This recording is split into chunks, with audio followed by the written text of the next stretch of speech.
Sedang viral pengobatan oleh Ibu Ida Dayak, yaitu pengobatan yang bisa menyembuhkan orang tuli jadi bisa mendengar dan bisu bisa berbicara.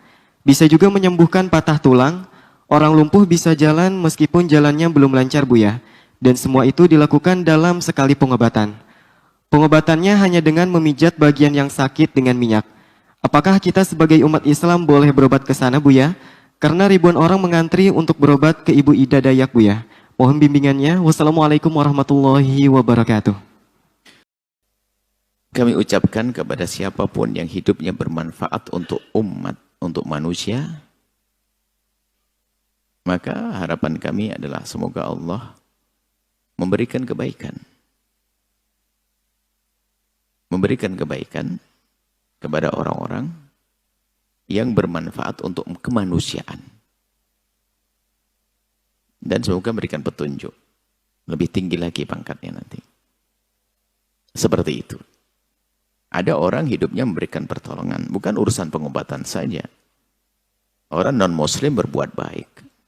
Sedekah, berderma. Maka Allah akan beri imbalan tapi di dunia. Akan beri kebaikan di dunia. Adapun urusan akhirat adalah sesuai dengan keimanannya. Selagi dia tidak iman, tidak mendapatkannya. Kan begitu.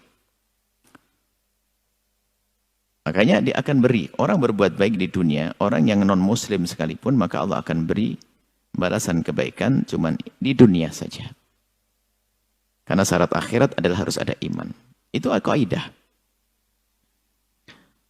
Makanya orang non-muslim kalau dia bisa berbakti pada orang tuanya, maka Allah akan beri kebaikan di dunia.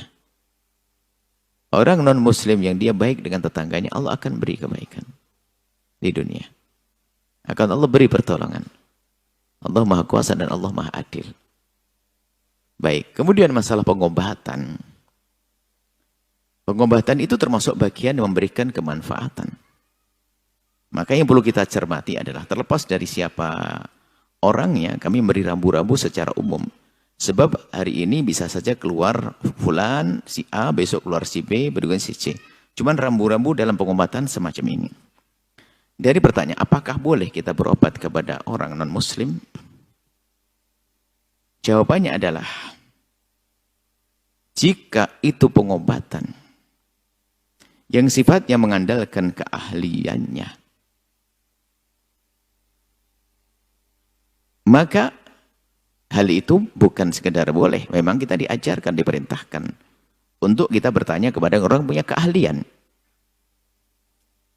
Sehingga dokter, kita boleh pergi ke dokter yang non-muslim sekalipun. Urusannya gigi, memang dia jago gigi.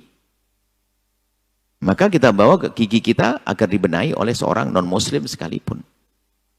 Tentunya masalah dalam Islam ada aturan dokter laki perempuan itu kan ada aturan dalam Islam. Tapi secara umum, Anda seorang wanita muslimah, ingin benahi gigi Anda kepada seorang dokter non-muslim, maka sah-sah saja.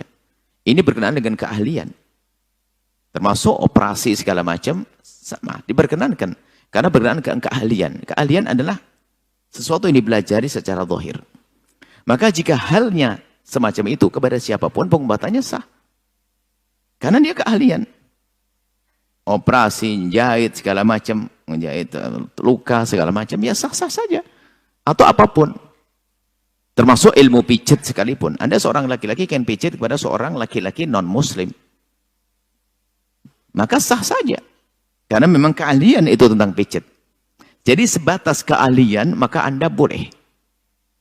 Nah, tapi kalau sudah dihubungkan dengan sesuatu keyakinan, maka ini menjadi kisahnya berbeda. Saya tidak tahu, ini bukan membawa kepada si A si B. Misalnya, ada orang dengan cara pengobatan. Lalu, orang tersebut dengan keyakinannya, minta kepada yang diyakini untuk menyembuhkannya. Maka Anda tidak boleh datang. Karena bisa saja di sana istidraj, kemudian seorang datang, kemudian sembuh, tambah bahaya. Kenapa? Secara otomatis akan berubah keimanannya.